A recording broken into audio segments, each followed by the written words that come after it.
Sa banal, sakdal at makapangyarihang pangalan po ng ating nag-iisang Diyos na buhay, na walang iba kung hindi ang ating Panginoong Hesukristo, kami po mula sa Los Angeles, California ay bumabati sa inyong lahat ng kapayapaan. Magpapasimula na po tayo sa Huwebes ng gabing ito. Una po nating aawitin ang numero 25 sa atin pong mga himnaryo. Magsaya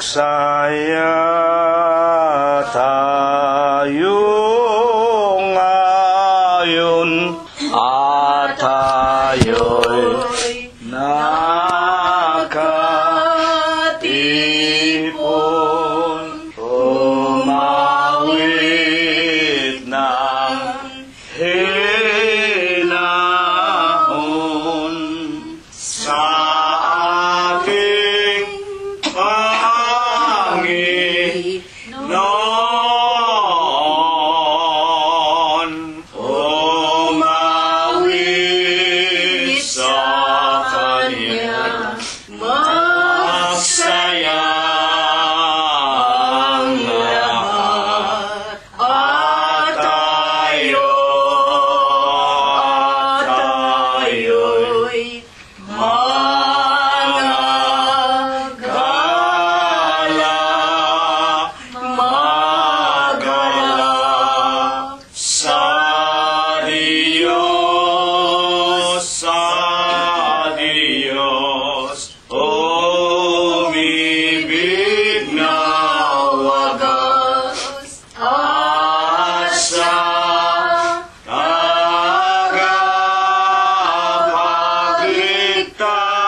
Atin pong ipagpatuloy ang pagpupuri sa ating Panginoong Hesukristo Numero 55 ang susunod po nating aawitin.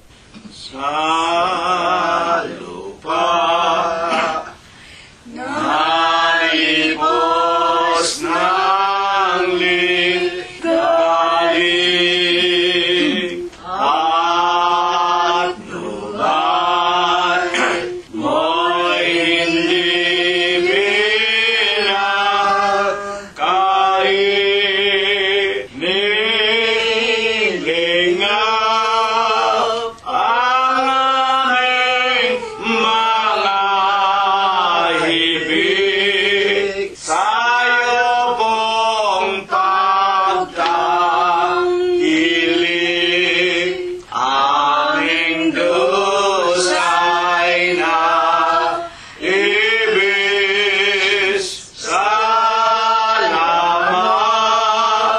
O Diyos, salamat sa'yo. Tanggapin mo po, O Diyos, aming papuri sa'yo. Salamat, O Diyos, salamat sa'yo. Sa lahat ng mga biyaya mo, niligtas sa mga libonang luso. Di ka nagkulang, O Diyos ko. Salamat, salamat po sa'yo. Kami po ngayon'y nangangako sa'yo, kailanman di maglililo. Salamat, Diyos ko. Dakila ang Diyos na tiyakila. Tunay na di natin matingkala.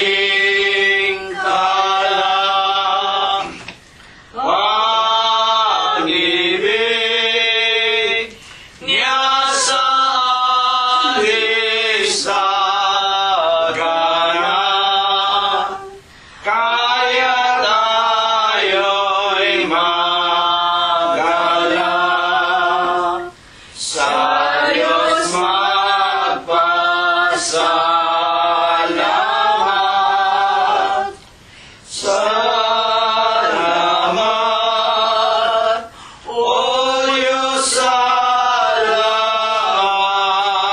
sa'yo. Tanggapin mo po, O Diyos, aming papuri sa'yo. Salamat, O Diyos, salamat sa'yo. Sa lahat ng mga biyaya mo, niligtas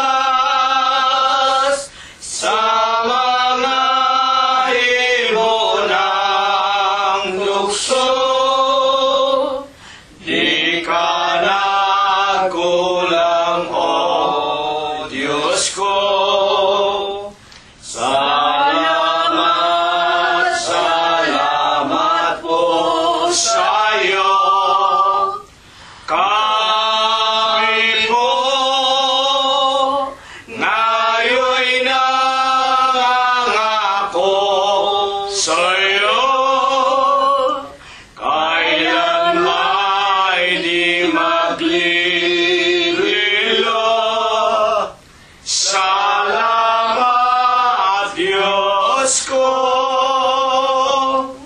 Atin pong ipagpatuloy ang ating mga pagsamba at mga pagpupuri, mga pag-aawitan sa ating Panginoong Hesukristo. Huling awit mga kapatid, numero 31. Iglesyang ililigtas sa Diyos, ito'y kay Kristo Jesus, may tanglaw ng Diyos. Ang umiibig sa Diyos, sumunod,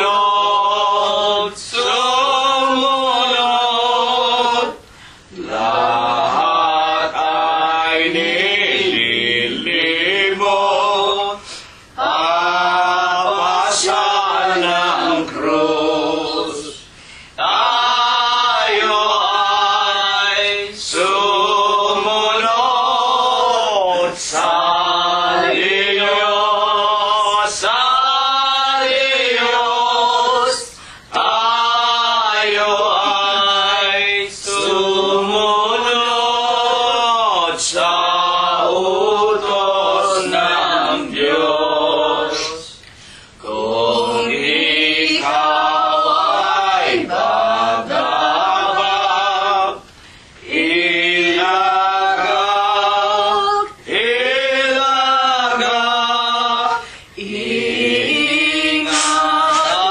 ka niya sa iyong lahat. Huwag kang mag-alinlangan kay Jesus, siya magliligtas sa bayan ng Diyos. Tayo ay sumunod sa Diyos, tayo ay sumunod sa utos ng Diyos. Ang isang bahin at awitan, puso'y buksan at ihain, purihin, Diyos purihin.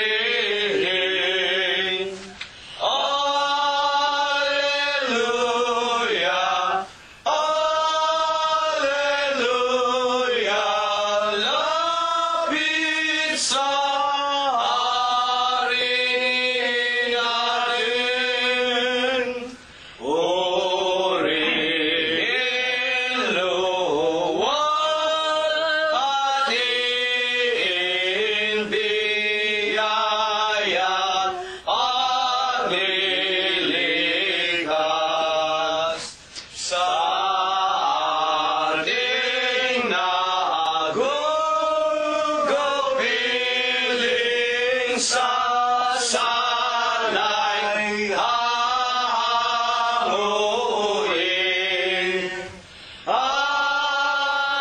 Alleluia, alleluia,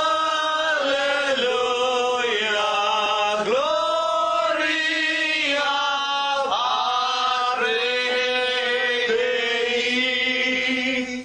Ang Diyos ay naghihintay, siya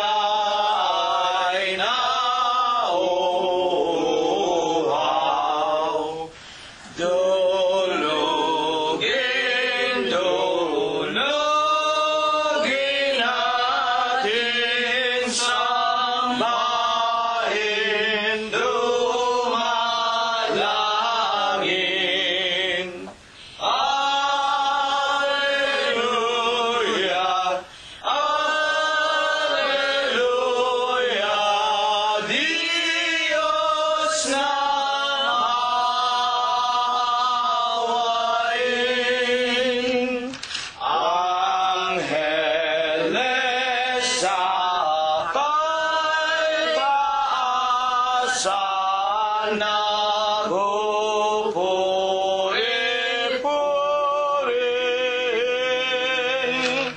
Halina mga kapatid sa templo ng amang Diyos.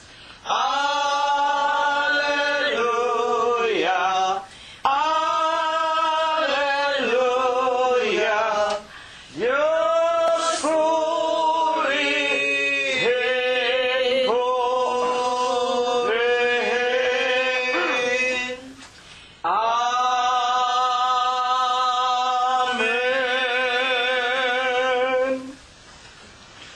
Sa banal at dakilang pangalan po ng ating Panginoong Heso Kristo, ako po ay bumabati sa inyong lahat ng kapayapaan. Purihin ang pangalan ng Panginoon. Purihin ninyo ang Panginoon. Purihin ninyo ang Panginoon mula sa mga langit. Purihin ninyo ang Diyos sa kanyang mga kaitaasan. Purihin ninyo siya, ninyong lahat niyang mga anghel. Purihin ninyo siya, buo niyang mga hukbo, mga hari sa lupa at lahat ng mga bayan, mga pangulo at lahat ng mga hukom sa lupa, mga binata at gayon din ng mga dalagang, mga matatanda at lahat ng mga bata. Purihin nila ang pangalan ng Panginoon, sapagkat ang kanyang pangalang mag-isa ay nabunyi, ang kanyang kalwalatian ay nasa itaas ng lupa at ng mga langit. Purihin natin ang pangalan ng Panginoon.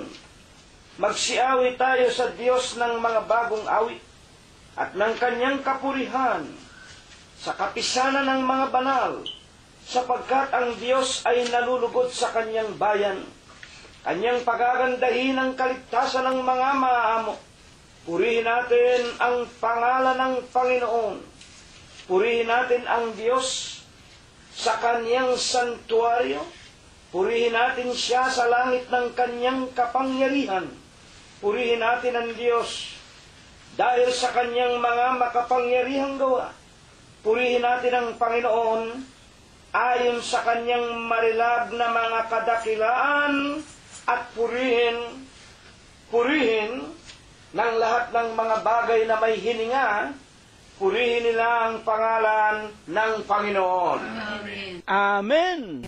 Mga minamahal, iginagalang at mga pinagpipitaganan po naming mga magulang, sa lahat ng ating sariling mga sangbahayan, sa ating mga kaluluwa, sa ating mga mahal sa buhay, mga kabyak, mga manugang, mga anak, mga apo, kasangbahay at mga kamag-anakan sa laman, sa lahat ng ating mga kaibigan na hanggang ngayon po ay nakikipagkaisa sa atin sa ganitong mga banal at malinis na layunin na tayo po ay muling makapaglingkod sa Diyos.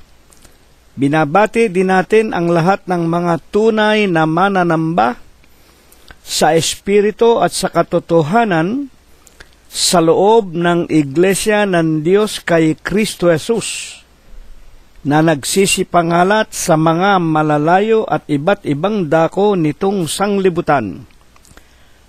Muli po, pinasapit tayo ng Diyos sa banal at mapayapang Huwebes po ng gabing ito, 27 ng Marso 2014. Salamat po. Hanggang ngayon, pinauutang pa tayo ng ating Amang Diyos, na siya po ang Diyos na una-unay pinaglingkuran ni Abraham, ni Isaac, ni Jacob, ng 12 angkan ng Israel, ng kani-kanilang mga kapanahunan, at siya rin po ang Diyos na nagkatawang tao. Humanap siya ng paraan upang ang kanyang mga tupa na nangaliligaw sa kadiliman ay muli niyang maibalik sa kanyang katotohanan. Nagkatawan tao po ang Panginoon Diyos. Sa 2 Samuel 14:14, sapagkat tayo ay parang tubig, na kung matapon sa lupa ay hindi na maibabalik pang muli. Tayong lahat ng mga tao ay mga mamatay, dahil hindi tayo nakaabot sa kalwalhatian ng Diyos.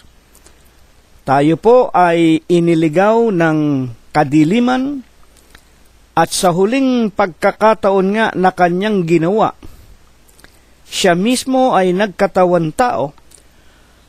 Siya nga po ang ating Panginoong Hesukristo, at dahil po dito, pati tayong mga hentil na noong araw ay malayo sa Diyos, walang pag-asa, walang pagkukupkop, walang buhay na walang hanggan, tayo po ay nakasama sa kanyang ginawang pagkakatawang tao. Kanyang isinugo ang Apostol Pablo sa kahintilan. Kaya nga po tayo ngayon na mga Pilipino, bagaman kakaunti tayo sa bilang, ng ating mapakinggan ang ebanghelyo ng Panginoong Hesukristo na ating nabasa, narinig, pinag-aralan mula sa Bagong Tipan, nakabilang po tayo sa bansa ng Israel. Hindi Israel sa laman, kung hindi tayo po ay tinatawag na mga Israelita sa Espiritu. Kung kayo nga ay na kay Kristo, Galatias 3:29, kayo nga ang mga anak ni Abraham at mga tagapagmana ng pangako. Sa Huwebes po ng gabing ito, gantihan natin ang pag-ibig. Ang pag-ibig na ibinigay sa atin ng Panginoong Hesukristo.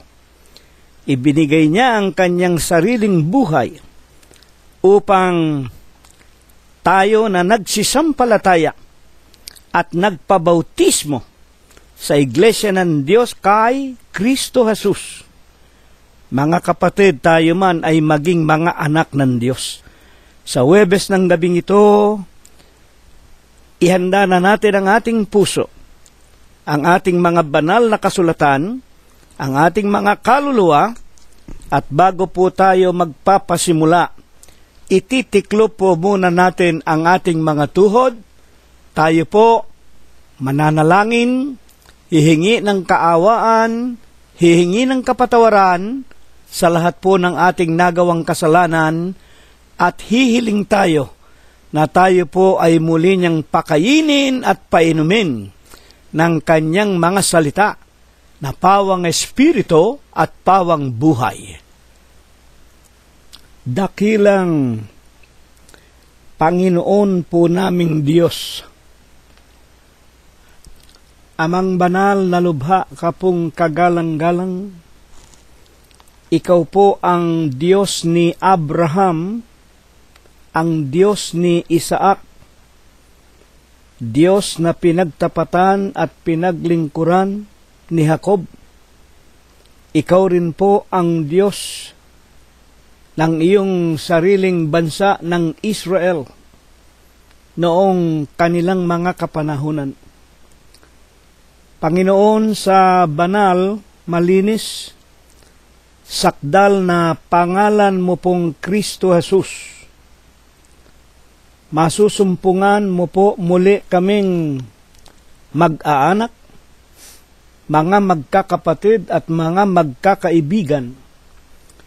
Una po dito sa silong ng iyong dampang tahanan sa Los Angeles, California, at sa lahat po ng mga dampang tahanan ng aming mga kaibigan at mga kapatiran, magmula po doon sa aming inang bayan sa Pilipinas,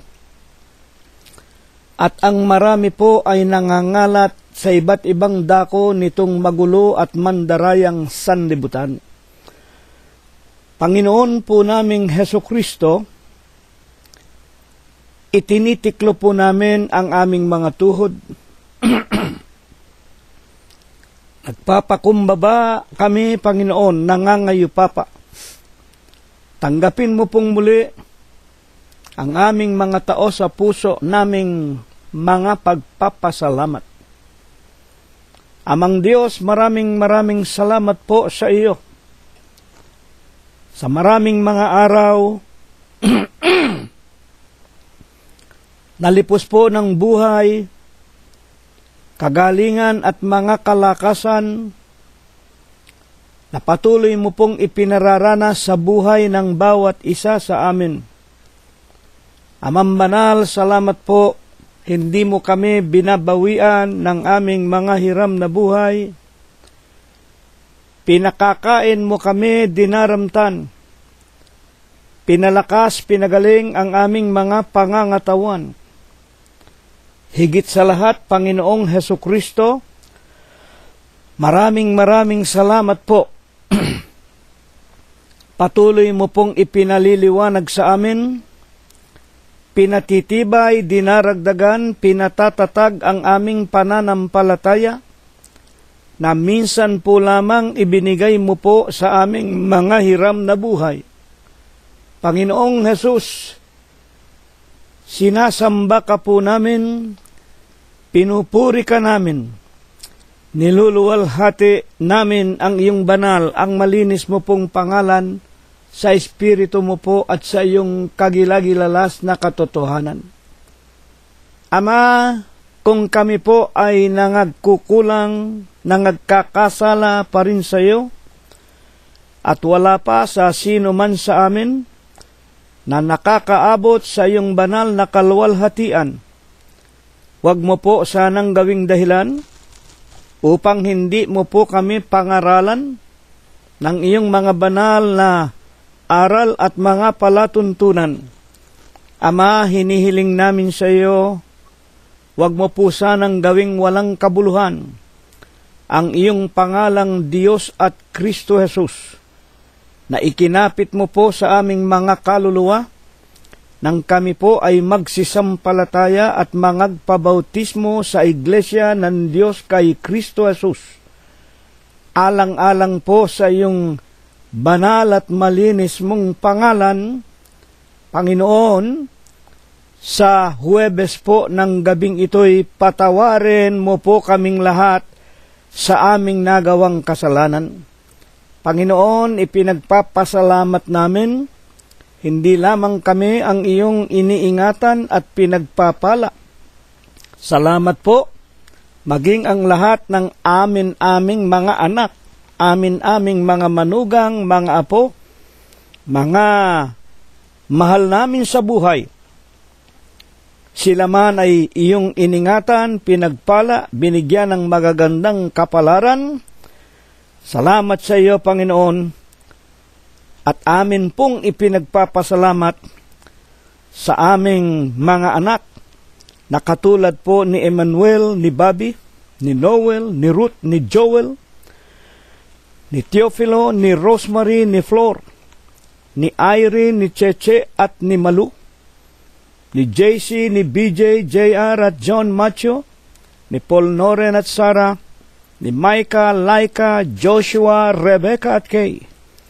Maging ang mga mahal namin sa buhay, na katulad po ni Prospero Jr., ni Chuchay, ni Pinky at ni Philip, ni Abner, ni Enrico, ni David, ni Daniel Valencia, ni Shannon at ni Ana Lera, ni Bayan Guanzon, ni Lolita, ni Jacob Gonzales, ni Jingjing, ni Lenlen, ni Fe, ni Adora Aquino, ni Pido at Victoria Malangkes.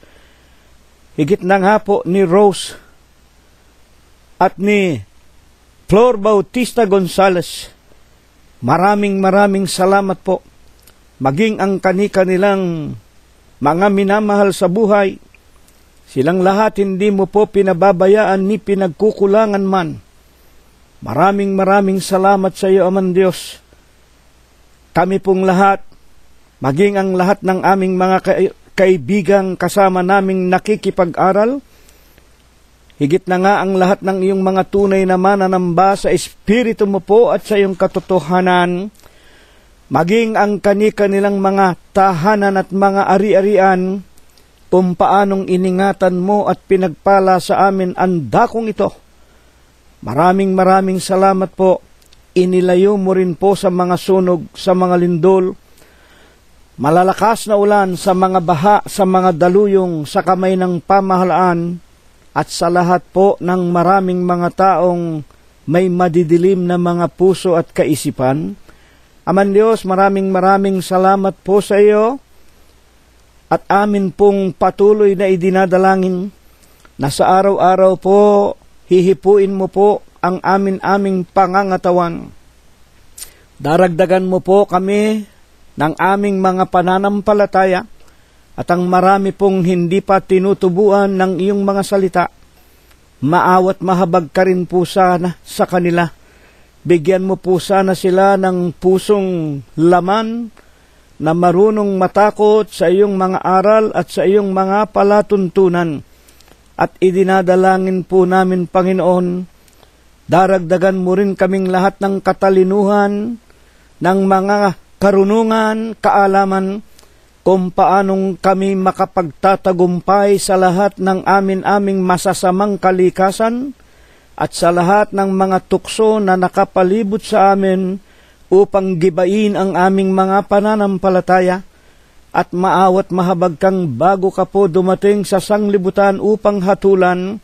Tawagin mo po ang lahat ng aming mga mahal sa buhay, ang aming mga kaibigan, Ama naming Diyos, at kami pong lahat ay magkasama-sama sa iyong banal na kawan. Makapasok kami sa ipinangangako mo pong buhay na walang hanggan. Ama, hipuin mo po ang maraming sa amin tumatanda na, nanghihina at inaalipin pa ng sari-saring karamdaman. Una nga po ang iyong hamak na alipin, ang aking kabiyak si kapatid na Rosita, ang aking mga kasama si kapatid na Prospero at Glenda, lalong-lalo na nga po ang pinakamatanda sa amin si kapatid na Concepcion Tenedero. Huwag mo rin sanang pababayaan si Floro Dator, si Robert at Mercedita, si Olivia at si Mirna, si Rogelio at si Expectacion Valencia. At kami po'y nananalig. Sa Huwebes po ng gabing ito, dinidinig mo po ang aming samo, ang aming mga panalangin, at kakasangkapanin mo pong muli ang bibig ng iyong hamak na alipin. Ilagay mo nawa ang iyong mga salita sa kanyang labi, at kung mapakinggan namin ang kanyang tinig, magsisampalataya kaming ikaw nga ang Panginoong Hesukristo, na tanging obispo, pastor at saserdote ng aming mga kaluluwa, kung paanong inilagay mo ang iyong mga palatuntunan sa bibig ng iyong mga propeta ng kani-kanilang kapanahunan. Gayon din po ang gagawin mo sa amin sa Huwebes ng gabing ito.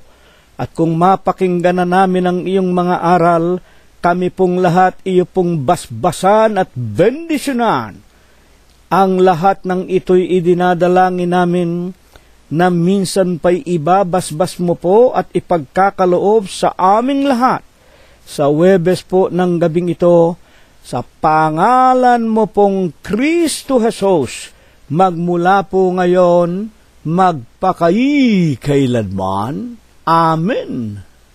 At ngayon, mga pinagpipitaganan po naming mga tagapakinig, sa lahat ng ating mga mahal sa buhay, sa aming mga kaibigan, sa lahat ng mga tunay na mananamba sa Espiritu at sa katotohanan, sa makatwid baga sa Iglesia ng Diyos kay Kristo Jesus, sa inyo na aming mga kapatirang nangangalat sa iba't ibang dako ng sanglibutan.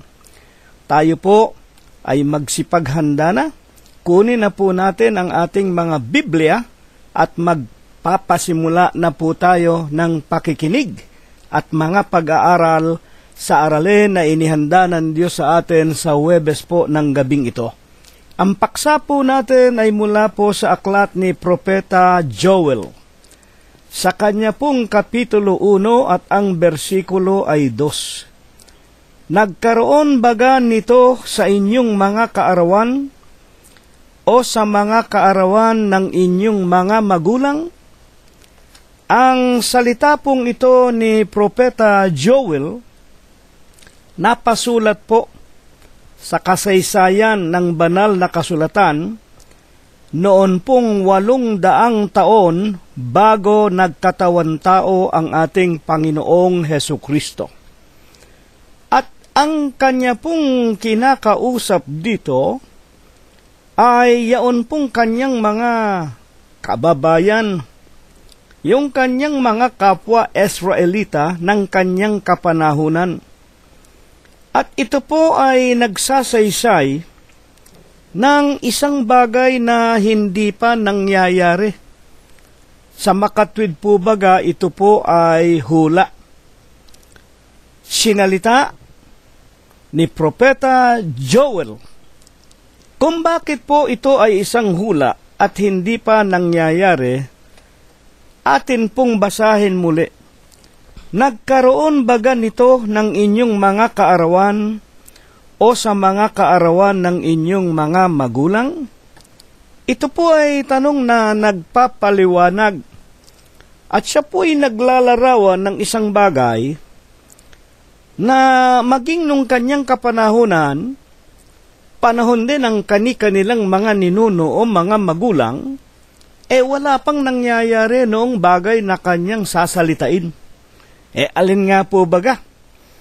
Itong hula na sinalita ni Propeta Joel 800 years before Christ o bago nagkatawan tao ang Panginoong Hesukristo na siyang pinakapaksa natin ngayon.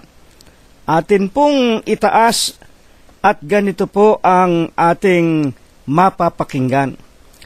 Ang salita ng Panginoon na dumating kay Joel na anak ni Petuel. Uno-uno po ng Joel.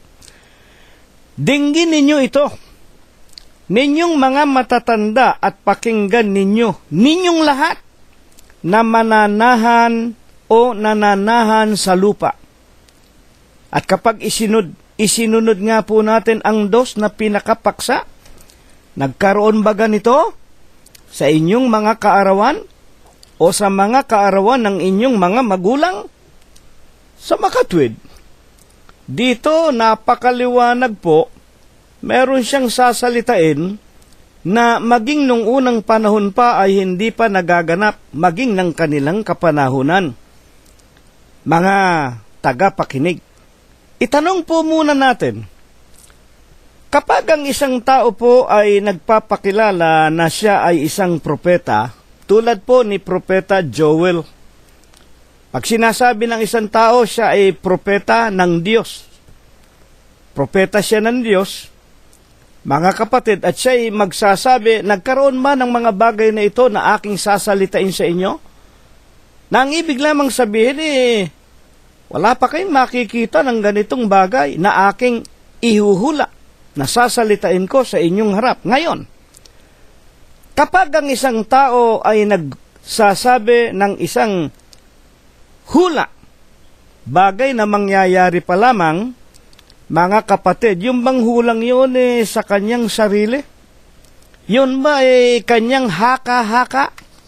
Kaya nga itanong po muna natin ang salita o ang mga hula po baga ng mga tinatawag na mga propeta ay mula sa kanilang mga sarili? Kung bakit po ito ibig na ituro sa atin ng Panginoon Diyos? Sa atin pong kapanahunan ngayon, 2014, mga kapatid, talagang hayagan po nakikita natin ang dami pong mga propeta. Ang daming yung nagpapakilalang sila ay mga propeta. Nandyan nga po yung mga nanguhula sa telebisyon, sa radyo, sa mga wika nga, babasahin. Merong mga nagpapakilalang sila ay humuhula at ang marami sa kanila ay gumagamit pa ng mga baraha, gumagamit ng mga bolang kristal, tumitingin sa langit, tinitignan ang kinaroroonan ng tinatawag na mga planeta, ng buwan, ng araw, at saka merong bumabasa ng tinatawag na guhit sa kamay ng tao. Ayan na nga lamang pong iniuso sa Pilipinas nitong wika nga mga inchik ng mga punsoy-punsoy. O lalo na nga ngayon, nandumating itong Pebrero, mga tagapakinig, ipinagdaos maging ng mga Pilipino ang Pasko ng mga inchik, na ang wika ito raw taon ng mga kabayo. Kaya nga ito inihula o ito'y ibinangon ng Diyos ang aklat ni Propeta Joel para maunawaan natin ang tunay na propeta na isinusugo ng Diyos at ang mga bulaang propeta na mga nagsasaysay ng mga kasamaan o mga maling mga wika nga mga bagay na mangyayari. At ang karamihan nga ng mga nagsasabing sila yung mga propeta ay tinuturo puro sa kabuhayan, puro pagpapayaman, puro kahalayan, pag-ibig, at kung ano-anong mga materyales na mga bagay. At maraming mga relihiyon, humuhula, kamukha yung relihiyon na nalalaman natin sa Pilipinas, humula 2001 daw, darating na ang Panginoong Hesukristo, may paglikas pa. Mga kapatid, marami ang mga Sabadista. Kung ilang ulit na silang humula na malapit na ikalawang pagparito, pero 2014 na, mga tagapakinig, hanggang ngayon buo pa ang sanglibutan, wala pa ang paghuhukom. Kaya nga ito'y ibinangon sa atin. Kaya ang tanong natin, kapag ang isang propeta ay manghuhula, papaano dumarating sa kanya ang tinatawag na kanyang sinasalita? Ito ba kanyang haka-haka? Kamukha ng sinasabi ng mga manghuhula ng mga tao sa atin, lalo na nga sa Pilipinas, pati yung mga horoscope na yan, mga tagapakinig namin. Kanino ba nagmumula ang salita na dapat salitain ng mga nanghuhula? Basahin po natin, 2 Pedro 1:19. At kami ay mayroong lalong panatag na salita ng hula. Sino ba si Pedro? Ito po ang pinaka-wika nga nung unang panahon, pinaka-senior na tinawag ng Panginoong Hesus, unang-unang tinawag na apostol. At saan ba naroroon si Apostol Pedro? At ang ibang mga apostol, inilagay po saan? Sa katawan ni Kristo. Ano po ang katawan ni Kristo? Iglesia. Ano po ang pangalan ng iglesia? Iglesia po ng Diyos kay Kristo Jesus. Sa unang Korinto 12:28, ang Diyos ay naglagay din naman ng ilan sa iglesia. Una-una ay mga apostol, ikalawa ay mga propeta. Kaya nga, ang mga apostol at ang mga propeta sa loob ng iglesia ng Diyos kay Kristo Jesus, mga kapatid, ano ang dapat makita natin kapag sila ay nagsasalita, lalo na nga kung sila ay humuhula? Unang Pedro o 2 Pedro 1:19. At kami ay mayroong lalong panatag na salita ng hula na mabuti ang inyong ginagawa, kung ito ay inyong sinusundan, na gaya ng sa isang ilawan na lumiliwanag sa isang dakong madilim, hanggang sa pagbubukang liwayway, at ang tala sa umaga ay sumilang sa inyong mga puso. 1:20, na maalaman muna ito. Maalaman muna natin ito. Kaya nga ang tanong natin, mga kapatid, ang mga hula po baga ng mga propeta ay nanggagaling sa kanilang mga sarili? Alam natin, yung mga hindi naman propeta ng Diyos, talagang sa kanilang hokus-pokus yun. Sa kanilang mga salit-saling sabi at sa kanilang mga sariling kalooban para kumita ng salapi. Mga kapatid, ngunit, tulad ng sinasabi ni Apostol Pedro na inilagay ng Diyos sa loob ng kanyang banal na iglesia, iglesia ng Diyos kay Kristo Jesus na binayaran niya ng kanyang sariling dugo at ng kanyang sariling buhay. Kapag ang isang propeta galing sa katawan ni Kristo o ng Panginoon, 1:20 ng 2 Pedro, maalaman muna ito na alinmang hula ng kasulatan ay hindi nagbuhat sa sariling pagpapaliwanag. At sa 1:21, 2 Pedro din, sapagkat hindi sa kalooban ng tao dumating ang hula kailanman, kundi ang mga tao, yung mga anak ng Diyos sa loob ng iglesia ng Diyos, ang mga tao nagsalita buhat sa Diyos, na nangaudyukan ng Espiritu Santo. Kaya nga po, kung kinikilala natin si Joel, sa matandang tipan na tinawag ng Diyos na siya'y anak ni Petuel, napakinggan natin mula sa angkan, mga magulang ng bansa, ng bahay ng Diyos na siyang katawan ng Diyos noong araw, Israel. Si Joel nagsalita ito ng mga salitang hindi kanyang sariling gawa-gawa lamang. Mga kapatid, kamukha niyang mga hula-hula ng mga punsoy na yan, yung mga horoscope, ng mga kung sino-sinong nagpapakilalang sila daw nakakakita ng mangyayari sa kinabukasan o manghuhula ng katotohanan. Lahat yan, mga kapatid, hindi po anak o hindi nagmula sa Diyos, hindi sila inudyukan ng Espiritu Santo. Kaya sa Biblia lamang tayo makikinig. Alam natin, Isaiah 34:16, hindi na kailangan na bumasa pa tayo ng mga aklat na ginawa ng mga tinatawag na gumagawa ng horoscope, ng mga punsoy, na kung ano-anong mga utos, aral ng mga demonyo na wala sa banal na kasulatan. Mga kapatid, huwag kayo magagalit sa akin. Maliban po sa Biblia, ang aklat ng mga tao, ang aklat ng tinatawag na sino-sinong dakilat mga pantas na mga tao sa lupa, wala pong patnubay ng Espiritu Santo yan. Kaya nga 34:16 ng Isayas, basahin ninyo, sa aklat ng Panginoon, hindi mangangailangan ng kanyang kasama, iniutos ng kanyang bibig, pinisan ng kanyang espiritu. Ngayon, ano po ang ipinag-uutos ng Diyos sa mga bulaang manghuhula na nagsisipagtayo ng kanilang sarili, na nanganghuhula nang hindi naman sila inuudyukan ng Espiritu Santo? Mga tagapakinig po namin. Noong panahon ng bayan ng Israel, anong ipinag-utos ng Diyos kay Moses na gagawin sa bawat nagsasabing sila'y manghuhula, pero ang inihuhula nila galing sa kanilang mga sarili? Deuteronomio 18:22, buksan ninyo ang inyong mga Biblia. 18:22 ng Deuteronomio.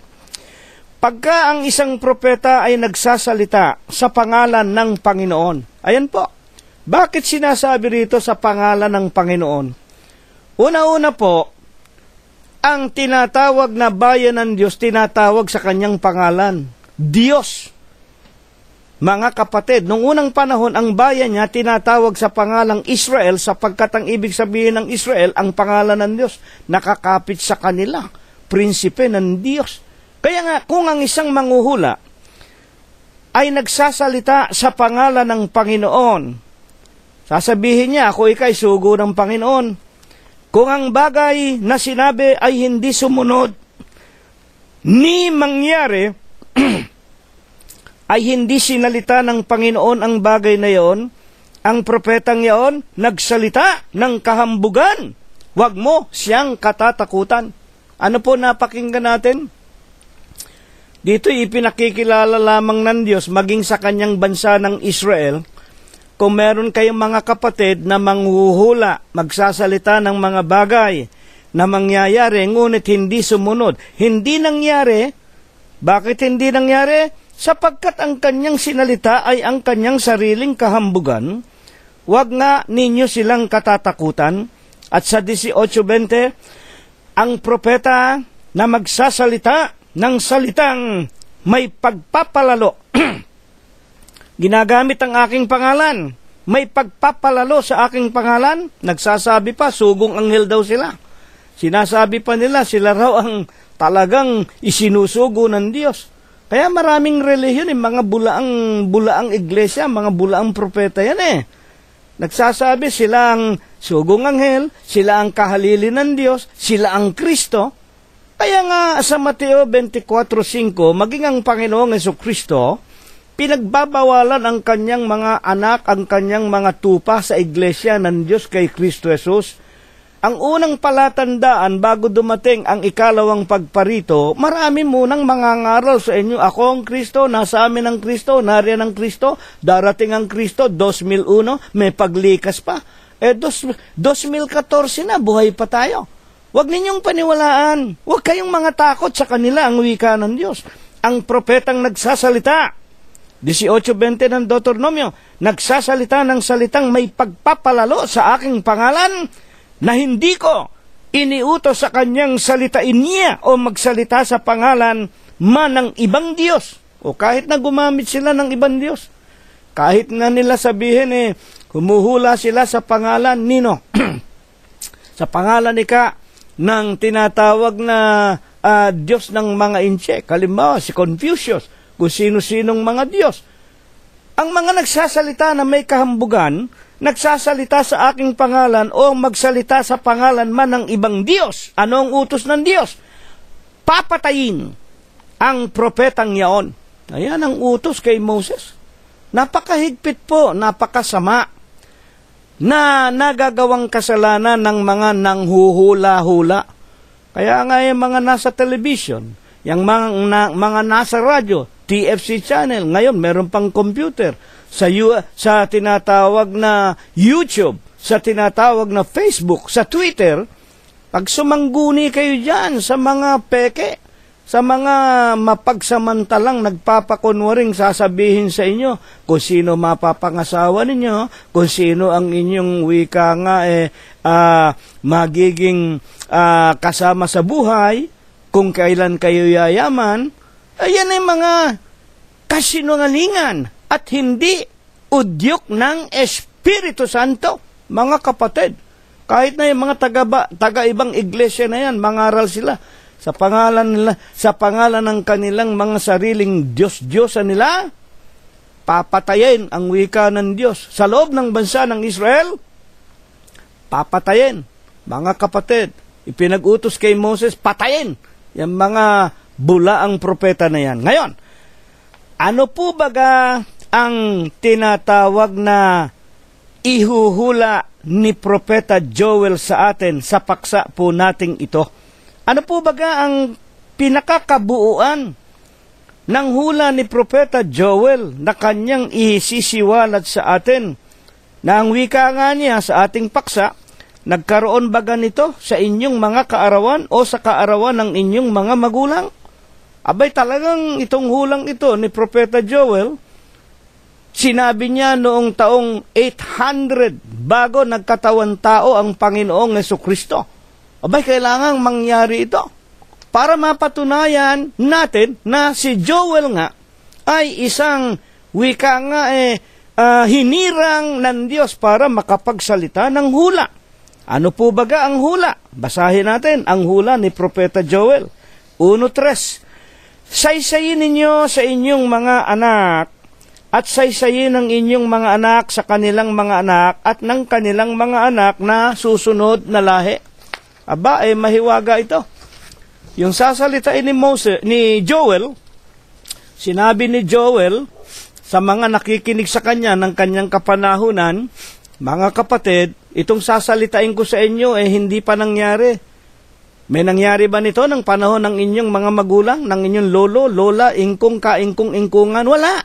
Pero itong sasalitain kong ito ay udyok ng Espiritu Santo. Ang ibig lamang sabihin ni Joel at inyong saysayin. Sabihin din ninyo sa inyong mga anak, sa anak ng inyong mga anak, sa anak ng inyong mga anak at sa mga salit-saling lahi na magsisidating. Ayan po. Bakit nga po baga? At ano ang katunayan ng tinatawag na kahalagahan ng hula na kanyang ihuhula? Ano ang hula? Sa 1:4 ng Joel. Makinig po tayo mga kapatid para may matutuhan tayo. Ang iniwan ng tipaklong, ano ba yung tipaklong? Insekto po yan. Alam natin yung tipaklong yan parang balang. Yan kumakain ng mga bunga ng ating mga pananim, sumisira ng mga dahon. Tulad po ng halimbawa, tayo nagtatanim ng mga prutas, marami pong nakikitang mga tipaklong. Kaya nga yung mga farmers, yung mga magsasaka, bumibili ng insecticide para patayin yung mga tipaklong na yan para wag ikang mawika nga kainin ang kanilang mga mais, ang kanilang mga prutas, ang kanilang mga gulay. Ano ang hula ni Propeta Joel? Ang iniwan ng tipaklong. Ang ibig sabihin ng iniwan ng tipaklong, meron siyang natira pa sa kanyang kinakain na prutas o gulay o anumang wika nga kakanin nating mga tao. Ano nangyari? Ang iniwan ng tipaklong ay kinain ng balang. At yung balang po at saka tipaklong, magkamag-anak yun eh. Iba lang ang kulay nitong balang. Ang balang medyo brown, ang tipaklong berdeng-berde. Ang iniwan ng tipaklong ay kinain ng balang. Sa makatwid may natira ang tipaklong at ang natira kinain ng balang. At ang iniwan ng balang, ang ibig sabihin, yun namang tira ng balang ay kinain ng mga uod. Kinain naman ng uod. Alam natin kung ano yung uod eh. Yung uod po, mga kapatid at mga magulang, karaniwan pong lumalabas yan sa mga nabubulok. Mga nabubulok na prutas, nabubulok na maging tayong mga tao, inuuod tayo. Within 24 hours, uuurin tayo. Sa makatwid, may natira ang mga balang, ngunit kinain pa ng uod. Bay, talagang ang ibig sabihin nito mahigpit na pangangailangan sa pagkain. Mga kapatid, isipin niyo, tira na. Kumbaga sa ating mga tao, tinga. Tinga na ng ating mga ngipin, kakainin pa ng mga wika nga susunod sa atin, ng mga kulisap. Mga tagapakinig namin, kinain ng tipaklong, may natira tipaklong. Yung natira ng tipaklong, kinain naman ng balang. Yung natira naman ng balang, kinain naman ng mga uod. Meron pa bang matitira pagka kinain na ng uod ang isang bagay na nabubulok? At ang iniwan ng uod, kinain ng kuliglig. Napakabigat po ito. Ano ba itong hula na ito? Ito po ang kumakatawan. Mga kapatid, patungkol po sa tinatawag na kabuhayan nating mga tao, lalo na nga po sa agriculture, yung mga pananim na kung liliwanagin lamang, ito po'y patungkol sa pananim na sumasagisag sa ekonomiya o kabuhayan ng lahat ng mga bansa at mga tao sa lupa, na ito'y kumakatawan sa tinatawag na pagkakaroon ng peste, na wala nang wika nga makakain. Kung ang mga hayop wala nang makakain, lalo na nga tayong mga tao. Kaya nga dito sa hula ni Joel, inihula na lamang niya yung natira, mga kapatid, marahil nating mga tao, kinain ng tipaklong. Yung natira ng tipaklong, kinain ng balang. Yung natira ng balang, bulok na, kinain pa ng mga uod. Yung natira ng mga uod, bulok ng lalo yon, kinain pa ng mga kuliglig. Ito po'y nangangahulugan ng napakabigat, napakasidhi na paghihirap ng kabuhayan ng mga tao. Totoo po baga iyan? Na yan ay kumakatawan yung hula ni Joel na yan sa tinatawag na paghihirap ng buong sanglibutan? Ano po baga ang pagpapatunay ng Diyos ayon sa mga hula ni Joel? Buksan natin ang aklat ng isa pang propeta, si Propeta Ezekiel 14:12. Buksan ninyo ang inyong mga aklat. Ang salita ng Panginoon ay dumating sa akin na nagsasabi, 14:13, Anak ng tao, pagka ang isang lupain nagkasala laban sa akin, pakinggan ninyo yung rhetorics, yung wika nga emphasis. Kapag ang isang bansa, ayan po, isang lupain, kung ang buong sanglibutan ang nagkasala, paano? Anong gagawin ng Diyos? Kapag ang isang lupain o ang buong mundo nagkasala laban sa akin ng mga pagsalangsang, aking iuunat ang aking kamay doon, aking binali. Alin?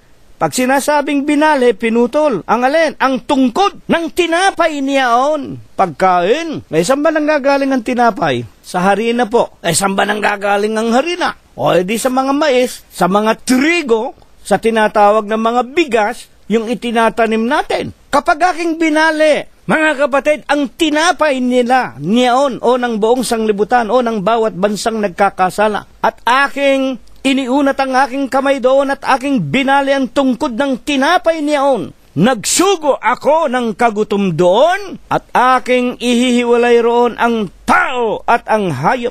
Pati mga hayop, madadamay. Bakit po madadamay ang mga hayop? Saan ba nabubuhay ang mga hayop? Kunin mo yung baka, yung kalabaw, yung mga tupa, yung mga kambing. Ano ba yung kinabubuhay ng mga hayop? Di yung mga halaman.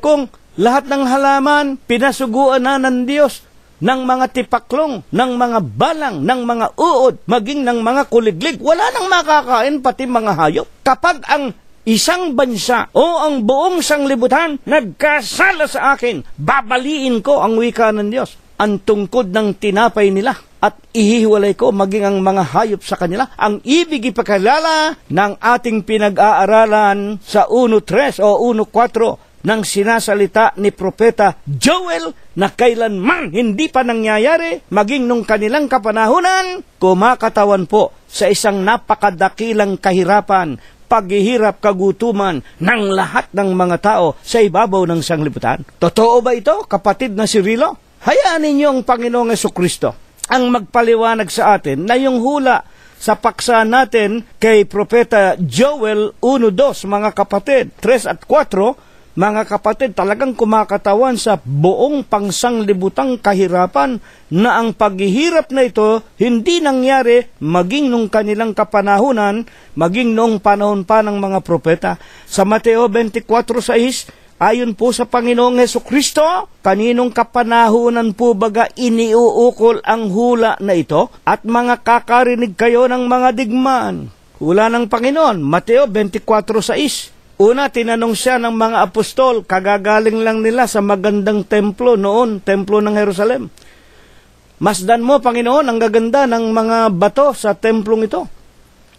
Katotohanan sinasabi ko sa inyo, walang bato sa ibabaw ng kapwa bato na hindi ibabagsak. Tinanong siya ng mga apostol, kailan mangyayari ang pagkagiba, ang pagkabagsak ng lahat ng mga batong ito na kumakatawan sa kagibaan ng matataas na mga gusali, at ano ang tanda ng ikalawa mong pagparita?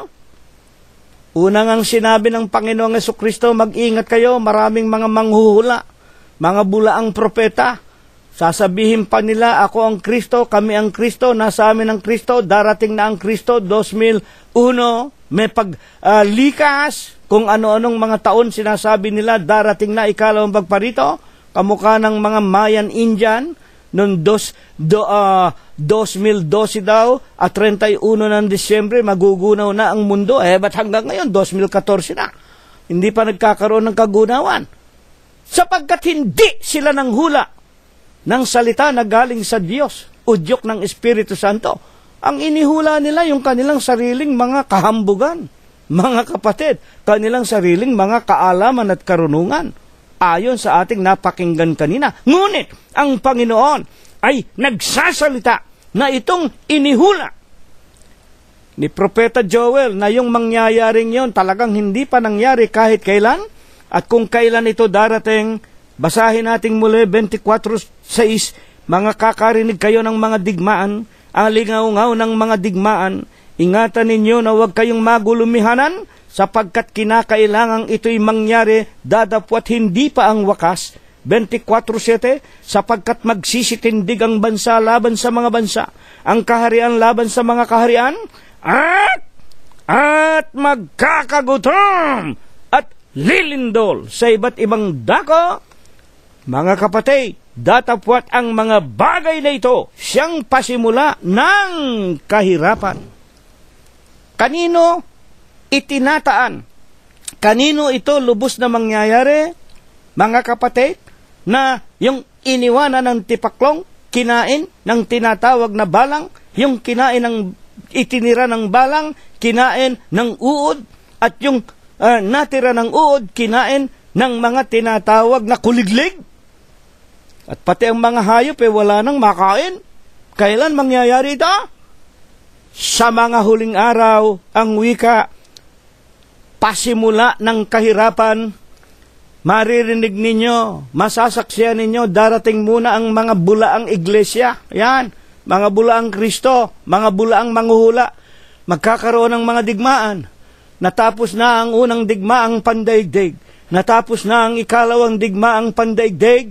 Napipinto pa ang ikatatlong digmaan na inaasam-asam mga magulang at mga kapatid na mangyayari, tunay na mangyayari. At ang wika ng Panginoong Jesucristo, ang lahat ng mga bagay na ito, pasimula ng kahirapan. O, di ba nangyayari? Naghihirap-hirap na tayo? Pagkahirap-hirap ng mabuhay? Bakit ba ang mga Pilipino nag-a-abroad? Mga Pilipinong professional, doktor, nurses, arkitekto, mga teacher, pagdating sa Hong Kong, ginagawa lang nilang domestic helper. Pagdating sa England, sa Pransya, hanggang sa Italia, nag-TTNT sa Amerika ang mga Pilipino para ano? Para merong makain ang kanilang pamilya. At hindi lamang tayo, ang lahat ng mga nasyon sa balat ng lupa, paikot-ikot yan, natataranta. Humahanap kung saan makakakita ng tinatawag na greener pasture. Bakit? Mahirap ang kabuhayan sa huling panahong ito. Ito'y pasimula ng kahirapan. At ang wika ni Propeta Joel, mayroon bang nangyaring ganito sa panahon ng inyong mga magulang? Wala. Nung panahon ng kanilang mga magulang, masagana. Mga kapatid at mga magulang. Bakit nga sa huling araw na ito?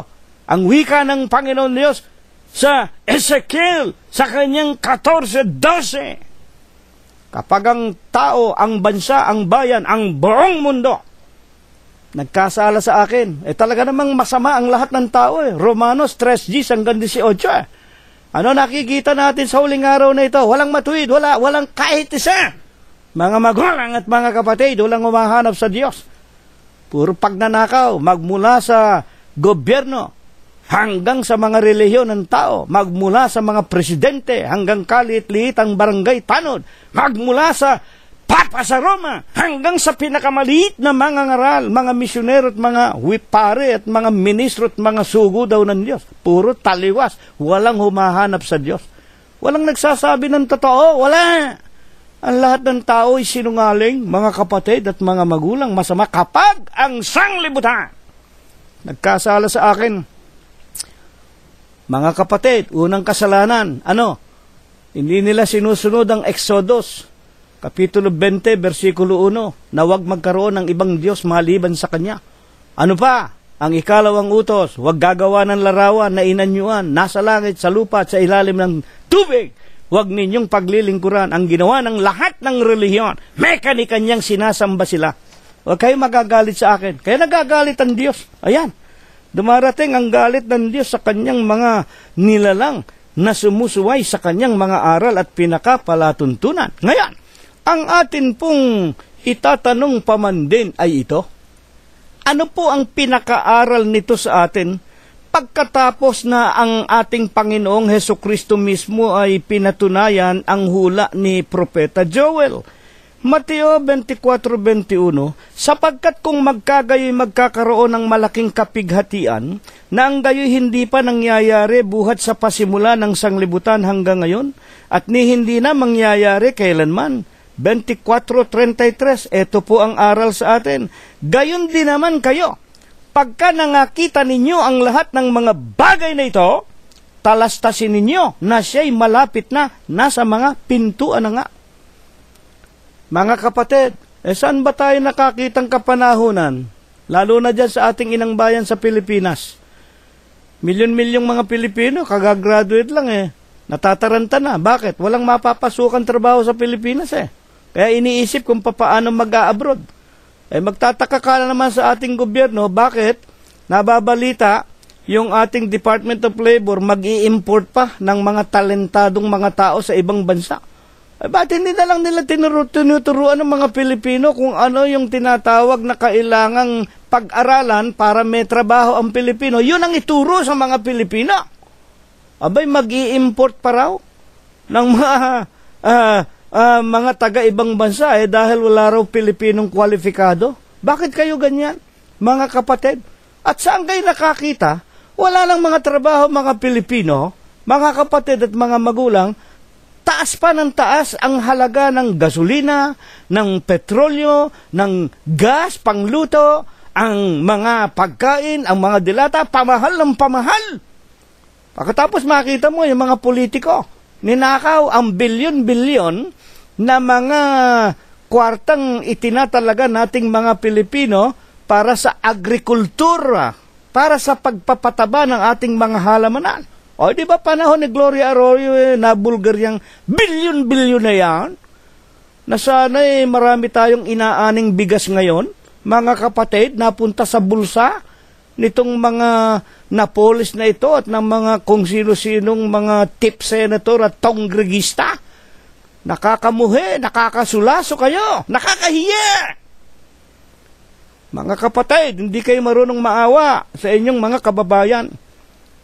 Huwag kayo magagalit sa akin, bukso ng aking damdamin, mga kapatid, sapagkat ito ang dahilan kung bakit ang Diyos nagagalit sa Pilipinas at sa buong mundo.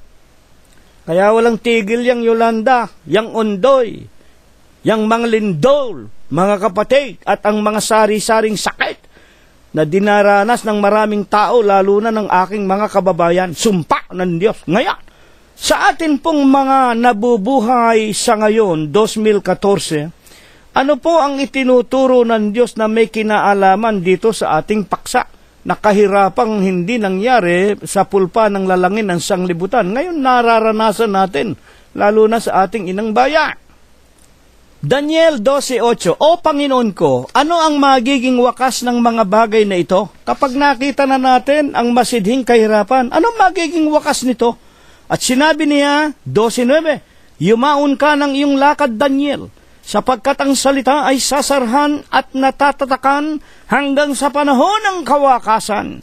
Marami ang magpapakalinis, 12:10, at magpapakaputi at magpapakadalisay. Ngunit ang masasama ay gagawa na may kasamaan at wala sa masasama na makakaunawa. Ngunit silang pantas ay mga kakaunawa. Ano po ang ating masisilayan sa huling araw na ito na binubuhay pa tayo hanggang 2014? Nakitang-kita na nga natin ang lahat ng kahirapan. Nakikita natin, marami rin namang magpapakalinis, magpapakaputi at magpapakadalisay. Marami rin namang taong matatakot. Maraming mga taong magigising ang kanilang puso't isipan. Sila'y mangagsisisi. Sila po, mga kapatid, ay gagawa na ng katwiran. Natatakot na sila. Bakit? Mga magulang at mga kapatid, ito na ang panahon ng kawakasan.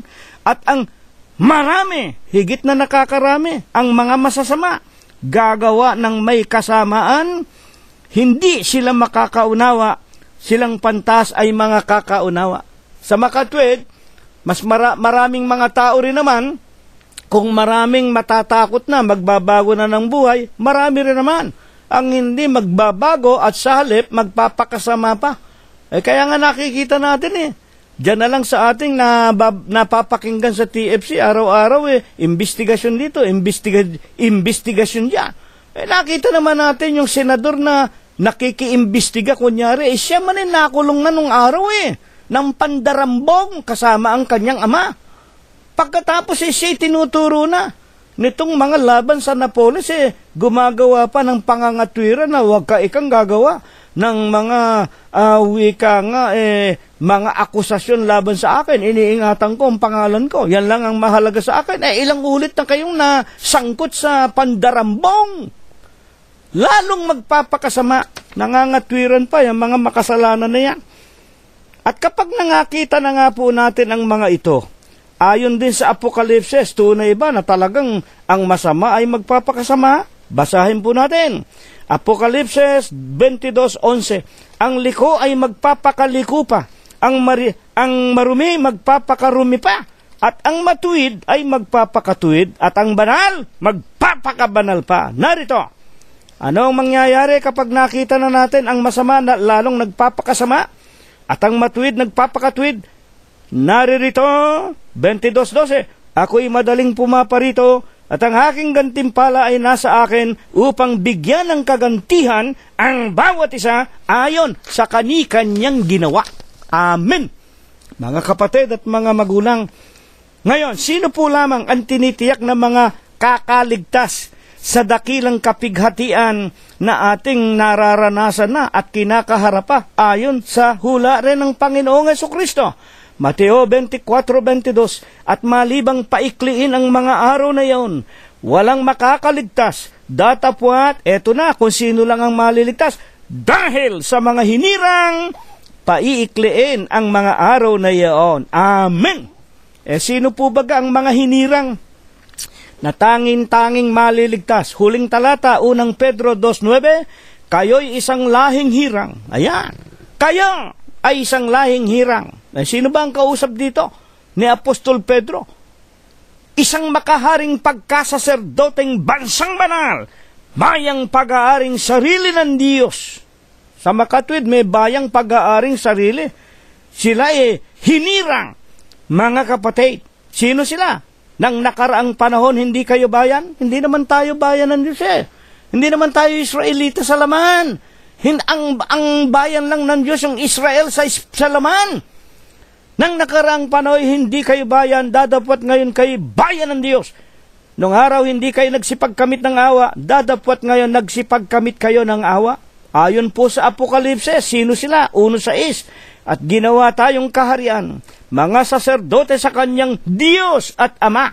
Sumakanya nawa ang kalwalatian at ang paghahari magpakaikailanman, siya nawa.